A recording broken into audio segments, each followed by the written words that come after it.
So first, what is Storage Wars? Millions of reality TV viewers around the world are familiar with the popular American competition series that airs on A&E. Following its December 2010 premiere, the series aired for 12 seasons straight, with the 13th premiering in April 2021, after a year-long break in filming caused by the coronavirus pandemic. Filmed in California, the show sees professional buyers visit storage facilities in the state and bid on abandoned lockers. In California, an auctioneer has the right to sell the contents of a storage locker after 3 months of unpaid rent. Before each locker is auctioned off, the buyers have 5 minutes to inspect its contents from the door, but aren't allowed to enter the locker or touch any of the items. After the day's auctions, the winning bidders search through the lockers, often consult with experts to appraise certain objects and estimate how much they'll make from the contents. At the end, a tally estimates how much the buyers have made or lost. At the beginning of each episode, the narrator and executive producer, Tom Beers, explains what the show's about. Then, at the end of each episode, he recaps the featured buyer's losses or profits. Thanks to its success, AETN International has sold the series to channels in Norway, Germany, Spain, Ireland, the Netherlands, and Singapore, to name a few countries. The first season of Storage Wars consisted of 19 well-received episodes, with Season 2's premiere becoming A&E's most-watched program until then, with a staggering 5.1 million viewers. In January 2019, fans were sent into a frenzy after the production team failed to give an update regarding the show being renewed for a 13th season.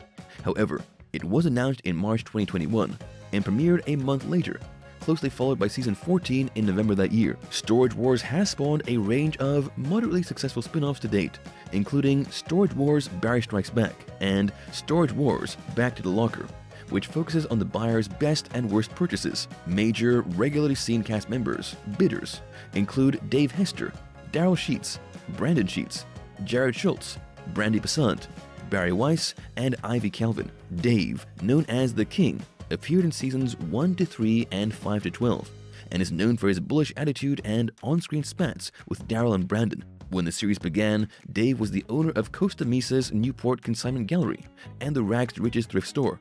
Both businesses were closed in June 2011.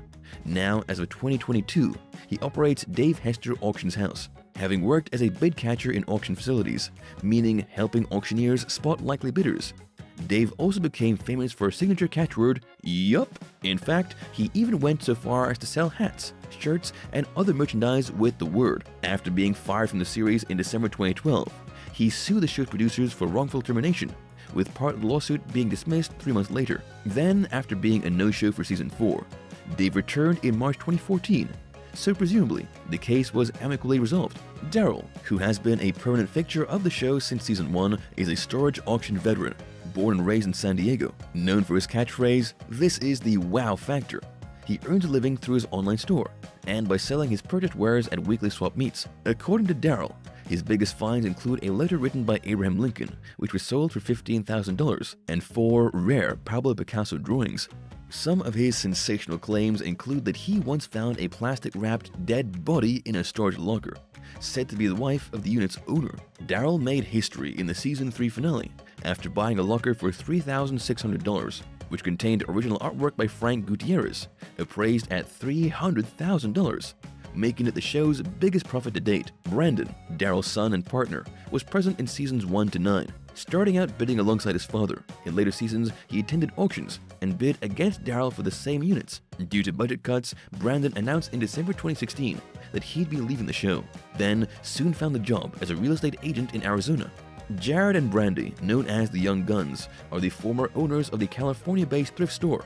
During the 4th season, they opened a second location in Long Beach, but it was later revealed that the couple were facing financial crisis due to the store not making a profit from its opening date. As of 2016, both stores had been permanently closed. In April 2014, A&E premiered Brandy and Jared, Married to the Job, a short-lived spin-off series which showed the couple juggling parenthood with being business owners. Fans were disappointed to learn that the duo had actually never married, despite being identified as husband and wife in several episodes. In the premiere of Season 13, it was revealed that Jared and Brandy had broken up and would henceforth be bidding separately.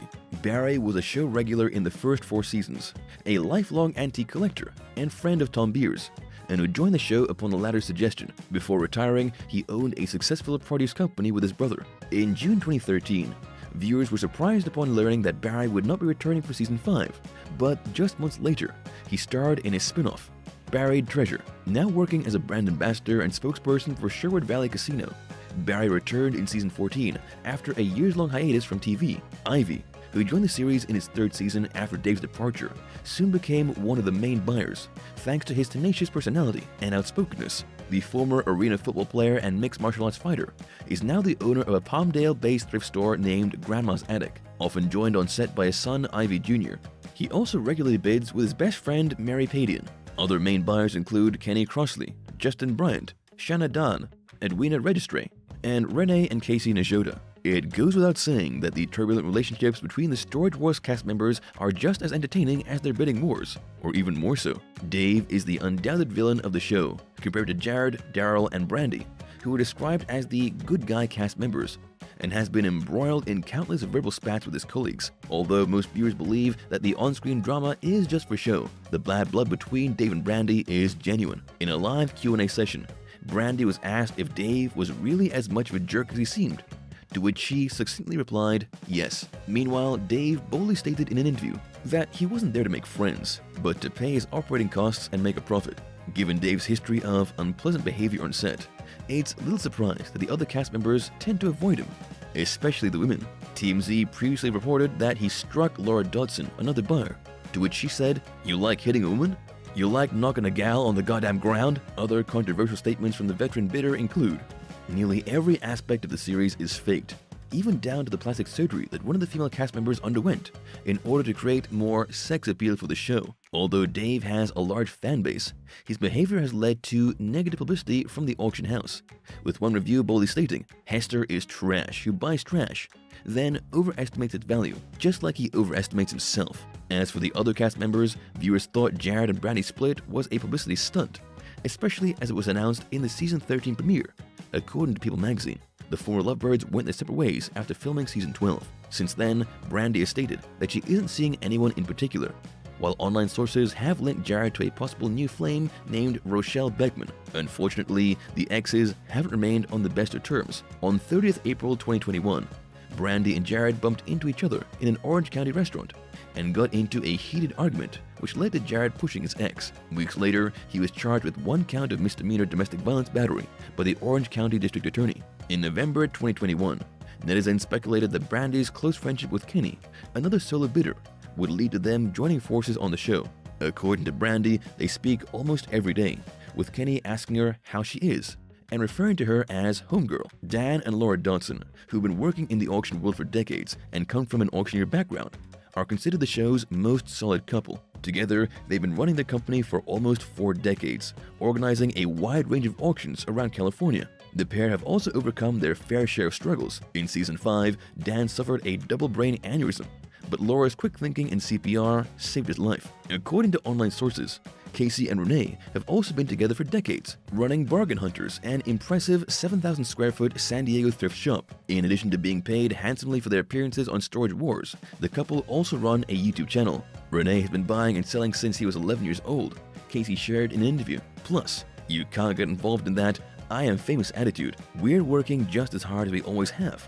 Although some cynics doubt their picture-perfect relationship, Casey and Renee assure viewers that they find ways to make their personal and professional partnership work. Regarding the possibility of scripted scenarios, although some of Dave's scathing past comments are to be taken with a pinch of salt, the general consensus is that Storage Wars relies heavily on scripted drama. In a panel discussion sponsored by the National Geographic Channel shortly after Dave's explosive 2012 lawsuit, Tom admitted that occasionally the production team would combine finds from 20 or 30 lockers into one locker to save time while filming. With that said, Radar Online previously claimed that a paper trail shows how certain objects were planted in storage units. An anonymous source claimed that the production company compensated cast members for supplying items that were then discovered on camera after being planted in lockers. The claims, despite being outlandish, were backed up by another anonymous insider who gave a sit-down interview and alleged that he knew someone whose job was to purchase antiques for the Storage Wars production team to plant in storage lockers. Apparently, producers would also appraise certain items weeks before they were discovered by the cast members. Dave's lawsuit added that, while on location filming an auction, defendants also filmed footage of the cast members and the public bidding when no actual auction is taking place.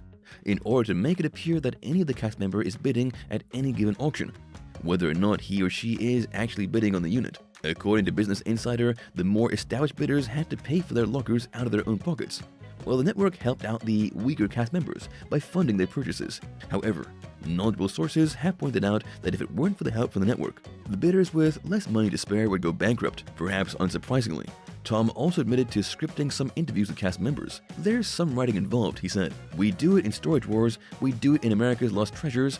I'm so tired of narration driving story." Apparently, cast members are given half of their own lines. Last but not least, one eagle-eyed viewer found damning evidence of the storage units being purposely rearranged to fit the show's narrative. In one episode, a locker which was at first full of junk and half-open boxes was later cleaned up, with the cast discussing how the boxes had been neatly packaged. A second shot of the unit showed the half-open boxes had been carefully closed and stacked. Be that as it may, we can all agree that Storage Wars makes for entertaining viewing, regardless of possible scripted elements. Thank you for spending some time with us. Make sure to like and subscribe so you never miss another video. We also handpick these videos which we recommend you watch next. You can talk to us on all social medias or ask a question in the comments below. Thank you for being with us, and we'll see you back tomorrow.